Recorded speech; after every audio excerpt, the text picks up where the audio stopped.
Hello. അപ്പോൾ ഇന്ന് നമുക്കൊരു കപ്പപ്പുഴുക്ക് ഉണ്ടാക്കിയാലോ? ഒരു കോട്ടയം സ്റ്റൈൽ കപ്പപ്പുഴുക്കാണ് ഇന്ന് ഉണ്ടാക്കുന്നത്. അപ്പോൾ എല്ലാവർക്കും എൻ്റെ വീഡിയോയിലേക്ക് സ്വാഗതം. ഞാൻ അതിന് വേണ്ടിയിട്ട് കപ്പയൊക്കെ കൊത്തി അരിഞ്ഞ് നന്നായിട്ട് ക്ലീൻ ചെയ്ത് വെച്ചിട്ടുണ്ട് കേട്ടോ. ഇനി നമുക്ക് ഇതൊന്ന് നന്നായിട്ട് വേവിച്ചെടുക്കണേ. നല്ല നൂറുള്ള കപ്പയാണ്, നന്നായിട്ട് വേകുന്ന കപ്പയും കൂടിയാണ് കേട്ടോ. നമ്മൾ കപ്പപ്പുഴുക്ക് ഉണ്ടാക്കുമ്പോൾ നല്ല നൂറുള്ള കപ്പയും നന്നായിട്ട് വേകുന്ന കപ്പയൊക്കെ വേണം എടുക്കാൻ കേട്ടോ. അപ്പോൾ നമ്മളിത്തിരി മഞ്ഞളും ഉപ്പും ഇട്ടൊന്ന് വേകാനായിട്ട് വെച്ചിട്ടുണ്ട്.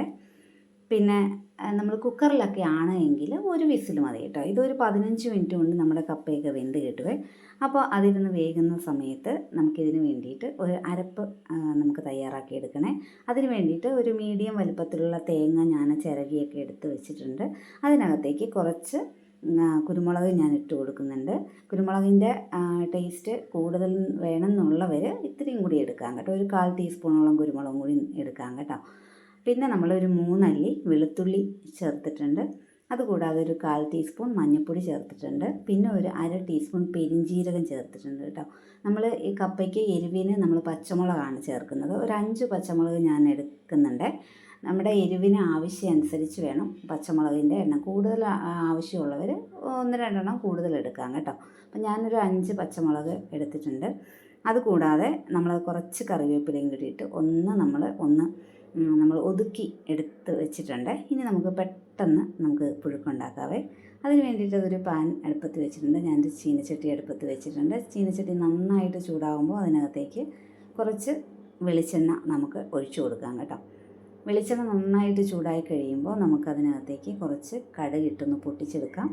കടുക് ഇട്ട് നന്നായിട്ട് പൊട്ടിയതിന് ശേഷം നമ്മൾ അതിനകത്തേക്ക് ഒരു 2-3 അല്ലി ഉള്ളി നമ്മൾ ഒന്ന് വട്ടത്തിലരിഞ്ഞ് നമുക്കതൊന്നിട്ട് ഒന്ന് മൂപ്പിച്ചെടുക്കണം കേട്ടോ. ഉള്ളി നന്നായിട്ട് മൂത്ത് വരുമ്പോൾ അതിനകത്തേക്ക് കുറച്ച് കറിവേപ്പിലയും കൂടി നമ്മൾ ചേർത്ത് കൊടുക്കണം. കറിവേപ്പില ഒന്ന് മൂത്ത് കഴിയുമ്പോൾ അതിനകത്തേക്ക് പിന്നീട് നമുക്ക് അരപ്പ് ഒന്ന് ഇട്ട് കൊടുത്ത് നമുക്കതിൻ്റെ ഒന്ന് പച്ചമണം ഒന്ന് മാറുന്നത് വരെ ഒന്ന് മൂപ്പിച്ചെടുക്കണം കേട്ടോ. നമുക്ക് കപ്പയ്ക്ക് നമ്മൾ കപ്പ വേവിച്ചപ്പോൾ ഉപ്പിട്ടാണ് വേവിച്ചത്.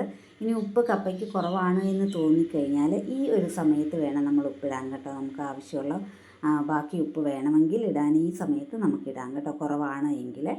കുറവല്ല എങ്കിൽ നമ്മൾ കപ്പയിൽ കറക്റ്റ് ഉപ്പാണെങ്കിൽ നമുക്ക് ചേർത്ത് കൊടുക്കേണ്ടതില്ല. നമുക്ക് വേണമെന്നുണ്ടെങ്കിൽ ഈ സമയത്ത് വേണം ചേർക്കാൻ ഉപ്പ് കേട്ടോ.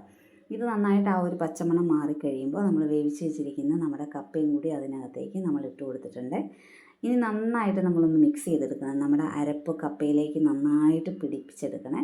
പിന്നെ നമ്മൾ മിക്സ് ചെയ്ത് വരുമ്പോൾ നമ്മുടെ വെള്ളത്തിൻ്റെ അംശം ഒരല്പം ഒന്ന് കുഴഞ്ഞിരിക്കണമല്ലോ കപ്പ പുഴുക്ക് എന്ന് പറയുമ്പോൾ.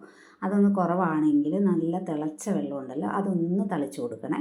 ഒരല്പം മതി കേട്ടോ. ഒന്ന് തളിച്ച് കൊടുത്ത് അത് നന്നായിട്ട് ഒന്ന് നമ്മൾ മിക്സ് ചെയ്തെടുക്കണം. അപ്പോൾ നമ്മുടെ കപ്പപ്പുഴുക്കൊക്കെ നന്നായിട്ട് വന്നിട്ടുണ്ട് കേട്ടോ. അപ്പം ആദ്യം കണ്ട ആ ഒരു കളറൊന്നുമില്ല, ഒരുപാട് കളറൊന്നും നമ്മൾ ഒന്ന് കാണുമ്പോൾ ഇത്തിരി മഞ്ഞൾ കൂടിപ്പോയെന്ന് തോന്നും. പക്ഷേ നമ്മൾ അരപ്പൂട്ട് മിക്സ് ചെയ്ത് വരുമ്പോൾ നമ്മുടെ കപ്പയ്ക്ക് ആ ഒരു കറക്റ്റ് നിറമാണ് കിട്ടിയിരിക്കുന്നത്. അപ്പോൾ നല്ല ടേസ്റ്റി ആയിട്ടുള്ള നമ്മുടെ കപ്പപ്പുഴുക്ക് ഇത് റെഡി ആയിട്ടുണ്ട്.